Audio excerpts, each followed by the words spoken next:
Salut tout le monde, on se retrouve aujourd'hui pour une toute nouvelle vidéo sur ma chaîne YouTube. Si vous n'êtes pas abonné, je vous invite à vous abonner en haut à droite, si je ne me trompe pas. Et si ce n'est pas le cas, je vous invite à activer la petite cloche pour avoir les notifications pour pouvoir me suivre quand je mettrai des nouvelles vidéos. Je vais revenir sur mon parcours d'échec pour ma première FIV. Donc je vais essayer de faire une vidéo simple mais courte. Donc j'espère qu'elle ne va pas durer trop longtemps, parce que c'est vrai que c'est un sujet qui me tient énormément à cœur. Il y a tellement de choses à expliquer que souvent elle dure un petit peu longtemps et j'en suis vraiment désolée. Donc je vais essayer de faire quelque chose de beaucoup plus court. Donc pour ma première FIV qui a été un échec, comme vous avez pu le voir dans mes précédentes vidéos, j'ai été sur Fertistar 187,5. J'ai été sous Orgalutran, Décapeptyl et Ovitrel. Donc voilà, ça a été mon traitement. Durant 14 jours, si je ne me trompe pas, ou 12 ou 14 jours, je ne sais plus. Et le 2 septembre, j'ai eu ma ponction où on m'a prélevé 13 ovules. Donc tout s'est très bien passé. J'ai eu ma ponction d'anesthésie locale. Donc franchement, tout s'est très bien passé. J'en garde un très très bon souvenir. Monsieur avait fait son recueil qui était excellent. Il n'avait jamais eu des résultats pareils. Donc ils sont partis sur une FIV classique. Et malheureusement, nous avons déchanté 2 jours après, quand nous avons eu l'appel du laboratoire, le fameux samedi matin à 8h30, nous annonçant que sur les 13 ovules prélevés, 8 avaient été fécondés, mais que dès le départ, il y avait un petit souci, et que déjà, dès le samedi, on savait qu'il y avait des anomalies et des problèmes, mais qu'il fallait qu'on reste confiant, et qu'ils me rappelaient le lundi. Le lundi matin, ils nous ont rappelé en nous expliquant qu'il en restait plus que 5 et que malheureusement, c'était quand même très mal parti, qu'il y avait de grosses anomalies de développement, mais on n'en savait pas plus, qu'il fallait qu'on garde espoir et qu'elle me rappelait le lendemain, donc à J5. Je savais que je n'avais pas de transfert frais, puisque lors de ma ponction, nous avons découvert à l'échographie que j'avais un problème d'endomètre. Donc je savais que je n'aurais pas de transfert frais et que de toute façon nos embryons seraient partis en congélation ou vitrification, je ne sais plus exactement le terme qu'ils ont employé avec nous. Déjà, c'était quelque chose d'assez dur. Le mardi matin, j'étais sur mon lieu de travail. Et ils m'ont appelé pour me dire que effectivement mes embryons, il en restait plus que 2, je crois.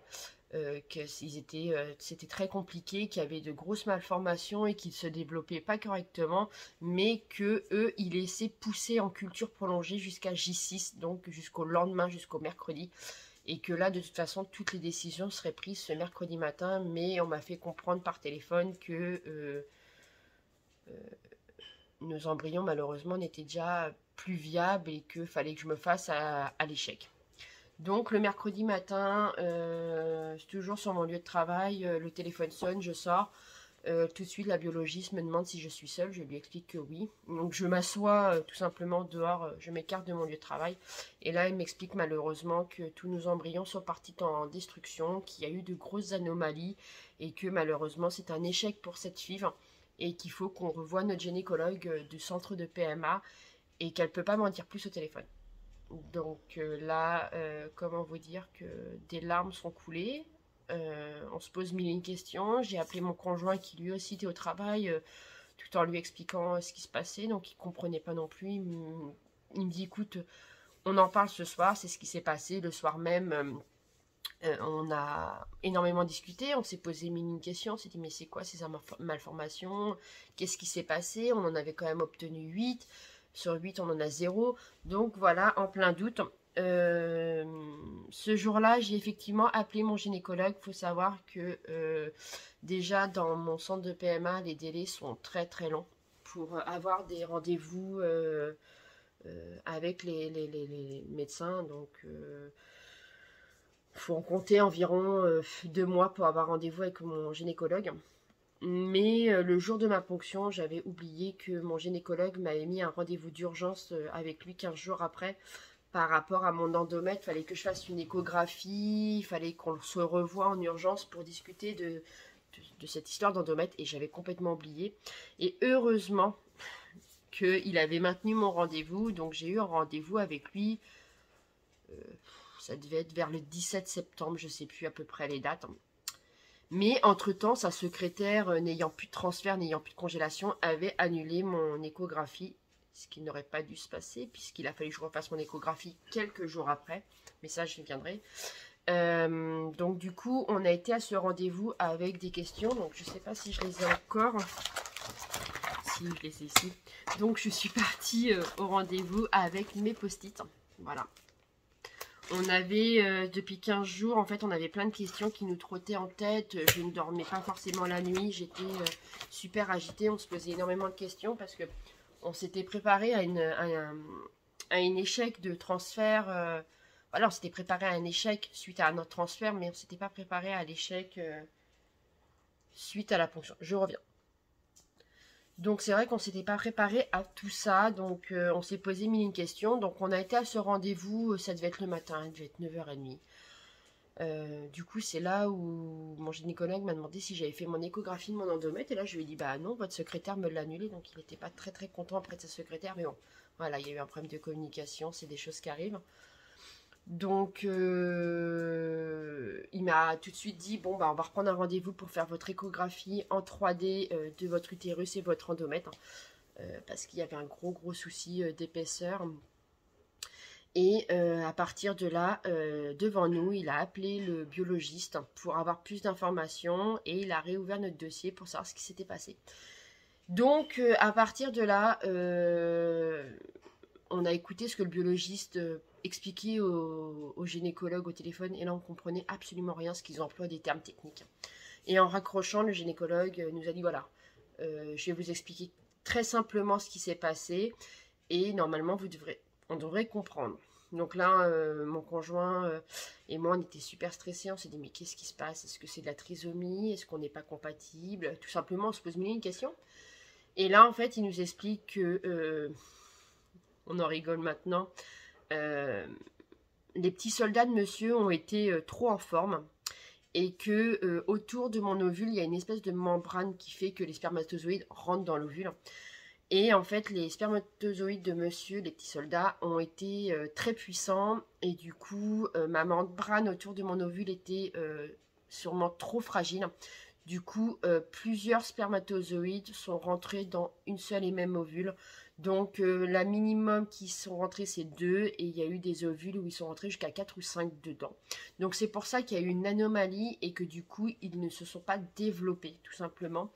Parce que on a ce qu'ils appellent, en fait, on a déclenché une maladie rare, ce qu'ils appellent chez eux. Normalement, ce cas-là arrive sur un embryon et ça arrive très très rarement. Et nous, malheureusement, on l'a eu sur nos 8 ans. Et on ne sait pas si c'est dû à ma stimulation ovarienne. Excusez-moi. Excusez-moi. On ne sait pas si c'est dû à la stimulation ovarienne ou à autre chose. Oui, on parle de ton petit frère ou ta petite soeur à venir. Donc du coup, voilà, quand on a su ces explications-là, on a été rassurés dans le sens où on avait une réponse à nos questions, sachant que beaucoup de couples qui sont en échec n'ont pas de réponse. Pourquoi en fait ça n'a pas fonctionné? Qu'est-ce qui s'est passé? Nous, on a eu cette chance-là. Après, la deuxième question qu'on avait, c'était quand est-ce qu'on allait pouvoir reprendre cette FIV. Moi, j'avais fait des recherches en pleine nuit où on parlait de 3 à 6 mois d'attente. Et moi, c'est l'attente, c'est ce que je vis le plus mal, en fait, tout simplement. Et là, tout de suite, il m'a dit, voilà, on va reprendre en novembre. Donc, c'est là où on s'est dit, bon, ça me paraissait super loin. Novembre, on était en septembre, puis je me suis dit, oh là là, c'est long et tout.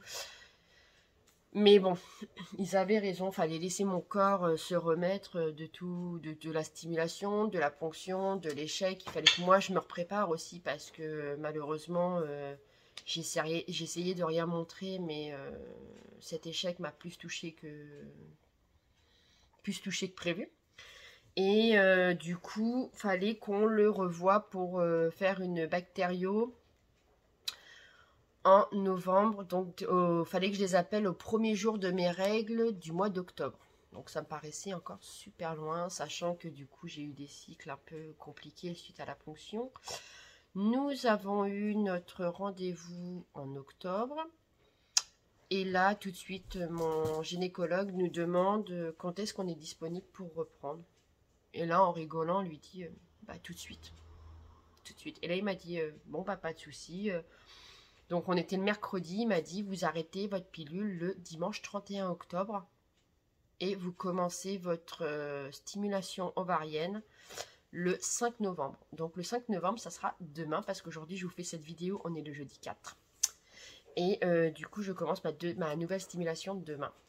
Et donc, il nous a expliqué ça. Il m'a dit qu'effectivement, j'allais changer de traitement stimulation ovarienne, que j'allais plus être chez Fertistar, mais que j'allais être chez Ménopure, en m'expliquant que c'est exactement la même chose.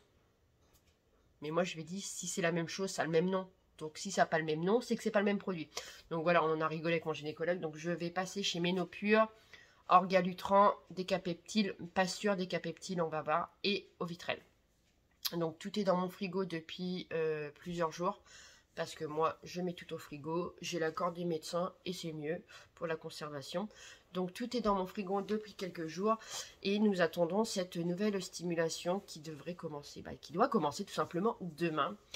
Donc en fait il s'est passé un petit peu plus de 2 mois et demi entre ma ponction et la nouvelle stimulation. Donc j'ai eu la chance d'avoir un gynécologue qui m'a fait reprendre très vite. Je sais que certaines femmes doivent attendre 3 à 6 mois. Et je leur souhaite du courage. Je suis tout cœur avec vous. Parce que c'est très dur d'attendre et de ne pas avoir de réponse et de ne pas comprendre. Faut savoir que la FIV, donc en échec, aux yeux de l'hôpital, donc c'est une FIV 1. Par contre, aux yeux de la sécurité sociale, c'est pas une FIV. Parce qu'il n'y a pas eu de transfert, donc du coup elle n'est pas comptabilisée. Donc là en fait aux yeux de la sécu ça sera ma FIV 1, mais aux yeux de l'hôpital ça sera la FIV 2, et moi dans mes documents ça sera la FIV 1 bis, parce que vu qu'il n'y a pas eu de transfert, nous on la comptabilise comme ça. C'est pas facile. Honnêtement, j'ai du mal à me dire que je recommence. Je me dis que c'est demain et je réalise pas. J'ai peur maintenant. La peur que j'avais pas pour la première stimulation, là j'ai peur. J'ai peur de... Je pense que le jour où je vais avoir ma ponction, je vais avoir peur de ce qui va se passer après. J'ai peur de l'échec, j'ai peur de l'attente du coup. Donc là, ouais, il y a une nouvelle sensation que je n'avais pas lors de la première FIV qui s'installait depuis quelques jours. Et je réalise pas qu'en fait, demain, je vais reprendre ma stimulation et que je vais tout recommencer.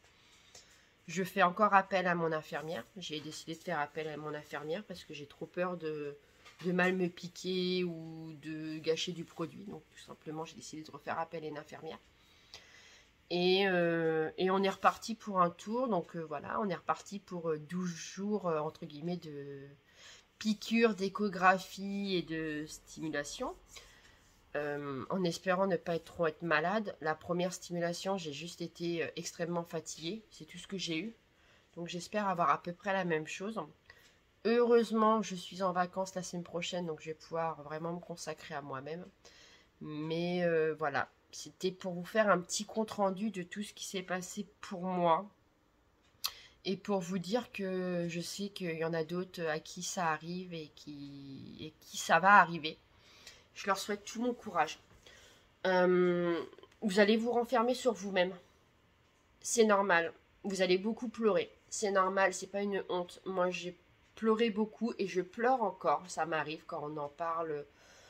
Ça m'arrive encore de pleurer. Bon, là, moins parce que je vais recommencer demain. Mais écoutez-vous. Prenez du temps pour vous. Il faut être soutenu dans son couple. C'est quelque chose de super important. Nous, cette PMA nous a rapprochés comme jamais. On voit les choses complètement différemment et on relativise et je relativise quand même sur beaucoup de choses. Alors qu'avant, je me serais peut-être pris la tête sur plus de choses. Maintenant, non. Voilà. Et si vous pouvez, et si vous devez être suivi par un professionnel comme une thérapeute ou un psychologue, si vous en sentez le besoin, faites-le. Moi, j'en ai pas eu besoin parce que je me suis sentie capable de surmonter ceci. Si vraiment ça aurait été plus long, je pense que peut-être que j'aurais demandé à l'hôpital un rendez-vous avec la psychologue pour évacuer. Mais entre-temps, j'ai vu les médecins, on m'a rassurée et j'ai repris le travail comme jamais. Il faut savoir que mon travail me prend énormément de temps. Donc du coup, j'ai travaillé comme une chinoise, très peu chez moi, beaucoup au boulot. Donc voilà, prenez du temps pour vous. Ça c'est important, prenez du temps pour votre couple, puisque ça aussi c'est important, le couple est quand même mis à rude épreuve. Nous ça nous a renforcés, mais je sais qu'il y a des couples qui se déchirent en PMA. Et surtout, si vous avez besoin de quoi que ce soit, de discussion, d'un peu plus de conseils ou d'expérience de ma part, n'hésitez pas à venir me parler en privé. Donc j'ai mon Instagram PMA que je vous mettrai dans la barre d'infos. Et bien sûr, je communique aussi sur ma chaîne YouTube. Et voilà, c'était pour vous faire un petit retour de mon expérience et de ce qui s'est passé pour moi. Et voilà. C'est pas facile à parler. C'est pour ça que je dis beaucoup de et voilà, parce que malgré que j'ai surmonté ça, je sens encore les larmes arriver. Et je vais bientôt couper cette vidéo avant de m'écrouler totalement, parce que c'est quelque chose qui fait quand même très mal au fond de soi d'avoir un échec. Voilà. Sur ce, je vous fais de gros bisous. Et je vous dis à très bientôt dans une prochaine vidéo. Je vous embrasse fort. Allez, on est des warriors.